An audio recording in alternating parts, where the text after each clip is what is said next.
Picture this: milk frozen solid on the doorstep, the coal fire refusing to light, and streets so silent you could hear your own breath turning to frost.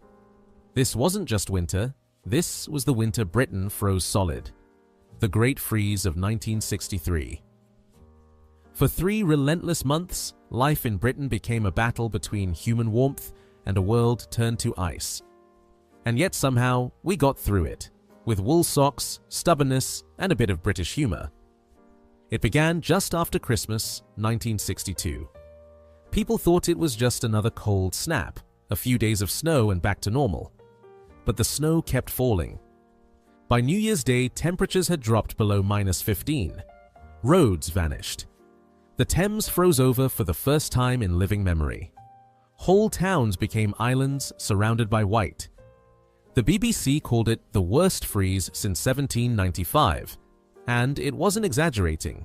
Coal deliveries stopped because lorries couldn't move. Water pipes burst. Milk froze before breakfast. Children woke to find icicles hanging from the inside of their bedroom windows. Not outside, inside. You'd scrape them off just to see daylight. Mothers stuffed newspaper under the doors to keep the draft out. Fathers went outside with shovels and came back defeated. You could hear the snow creak underfoot like breaking glass. And yet, somehow, life continued. Slowly, stubbornly, and very, very Britishly. Britain on pause. The country slowed to a crawl. Trains froze solid on the tracks. Even the mighty steam engines gave up. Their water tanks turned to blocks of ice.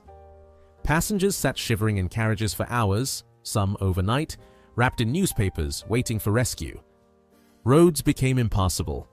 Cars simply disappeared under snow. Motorways shut for the first time in history. People walked miles through the drifts just to queue for bread, and sometimes found the bakery frozen shut.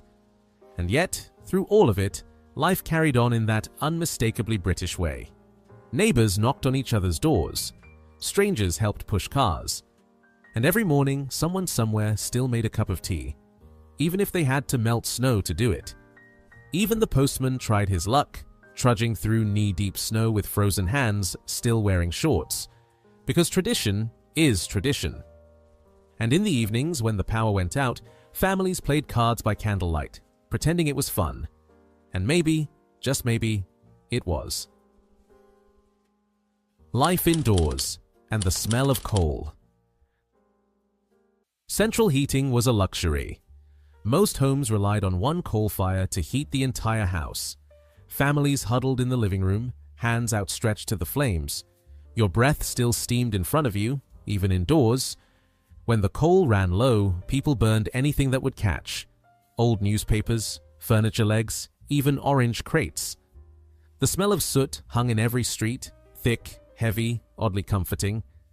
At night, the blackout returned. Not from war, but from power cuts. Candles flickered. The only sound, the tick of the mantel clock, the wind and the occasional drip of melting frost. Children toasted bread on long forks over the flames, one side burnt, the other side raw. Mothers defrosted milk bottles in pans of boiling water. Fathers claimed to be checking the fire, usually code for staring at it in silence for 20 minutes. And through it all, everyone wore layers, thick jumpers, scarves, and, if you were lucky, 2 pairs of socks that almost matched. School's out, and so were the kids.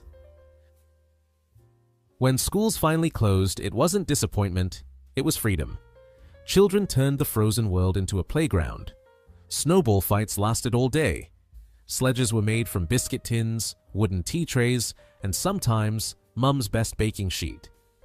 You'd come home soaked, frozen stiff, and grinning. Parents didn't worry about safety gear, they worried about the laundry. Wool socks steamed by the fire. Gloves were stiff with ice. And yet, ask anyone who lived through it, and they'll tell you, best winter of my life. There were snowmen on every street corner, each one slightly sinister by day 2. You'd build an igloo, crawl inside, and swear you were warm. And when the first hint of sunlight appeared, you'd pray the thaw would wait just one more day. The nation that laughed through the cold. Even as pipes burst and coal ran out, humor didn't. Newspapers printed cartoons of penguins in Piccadilly Circus. Radio hosts joked about snowmen applying for ration cards. And in typical fashion, the BBC carried on, calm, polite, completely unbothered. Heavy snow has fallen in most areas, they said. Motorists are advised not to. That was it. No drama, no panic, just stoicism wrapped in understatement. The famous British stiff upper lip, frozen, perhaps, but still very much intact. Pubs became meeting points for those brave enough to trek there. Beer was cold before it left the tap, but the laughter warmed the room. If you found a seat near the fire, you stayed there, partly out of comfort, mostly because you couldn't feel your legs anymore. The human cost. Behind the jokes, the reality was harsh. Elderly people struggled to stay warm. Hospitals overflowed with cases of hypothermia and pneumonia. The NHS had never seen anything like it. Doctors trudged through waist-deep snow to make house calls, their bags half frozen, breath misting in the air. Factories shut down, shops closed, and hundreds of thousands were left without work or heating. Britain wasn't just cold, it was still poor. Post-war recovery was slow, and this winter tested every bit of progress the country had made. But even in hardship, there was something unbreakable in the air, a quiet pride that said, "We'll manage." And manage they did. Communities opened their doors to neighbours who'd lost power. Church halls became makeshift shelters, and families who barely spoke before the freeze shared food, warmth, and conversation. Because when the fire burns low, you realize what really matters: people. The frozen sea and silent countryside. Along the coast, the North Sea itself froze solid. Fishing boats were trapped in ice, harbors like mirrors of glass. Inland, rivers froze so thick that children skated on them, entire families walking across surfaces that hadn't frozen in centuries. But beauty had its price. Farmers watched helplessly as sheep and cattle froze in the fields. By the time the thaw came, tens of thousands of animals were lost. It was devastating, but no one complained. They simply got on with it. Because that's what Britain did best: endure quietly, with a sigh and a shrug. Still, there were moments of wonder. Snow piled so high it buried hedgerows and phone boxes. Icicles hung from rooftops like glass swords. And at night, under clear skies, the world sparkled as if covered in diamonds. The silence was so deep you could hear your own heart beating.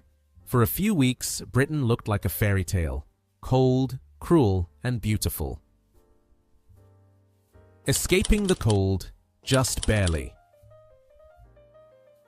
As Britain froze, something extraordinary was happening across the Atlantic. February 1963. The Beatles recorded "Please Please Me." By the time the snow melted, they were conquering America. It was as if one generation was frozen in the past, while another was breaking through into something entirely new. For most, though, the revolution could wait. For now, the biggest luxury was warmth. Picture houses filled up, not for the films, but for the heating. Church halls opened for soup and shelter. Neighbours who'd barely spoken before shared coal and blankets. It wasn't comfort, but it was community. And in that togetherness, something quietly magical happened. People who'd spent years keeping to themselves began talking again. You'd pop round just to check they're all right, and end up staying for hours. There was laughter, there was gossip, and there was hope, thawing slowly like the frost on the windows. When the thaw finally came. In March, after nearly 3 months, the thaw began. Roads reappeared. Water dripped from rooftops like applause. The first delivery trucks rolled through the slush, greeted like heroes. And Britain, tired, frostbitten, and soot-stained, began to breathe again. When the milk arrived, unfrozen for the first time, people cheered. The post came through, pipes burst one last time, and the air finally smelled of mud instead of smoke. That spring, flowers felt brighter, tea tasted better. And life felt earned. Even the birds seemed to sing louder, as if celebrating survival. Clotheslines filled again, shops reopened. and by Easter, it almost felt like a dream. A long, white, impossible dream no one would ever forget.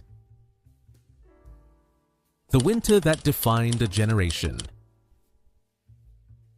Ask anyone who lived through the winter of 1963 and you'll hear the same thing. It was freezing, yes, but it brought us together.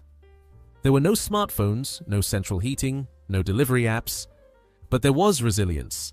Neighbours checked on one another, families sat close by the fire and actually talked, and for all its misery, that winter became a memory of pride, a story told with a shiver and a smile. Because it wasn't just about surviving the cold. It was about discovering warmth, the kind that comes from people, not radiators. The Great Freeze of '63 wasn't comfortable, but it was unforgettable. It tested Britain's patience, humour, and endurance, and somehow we passed. Because in the end, the cold didn't beat us.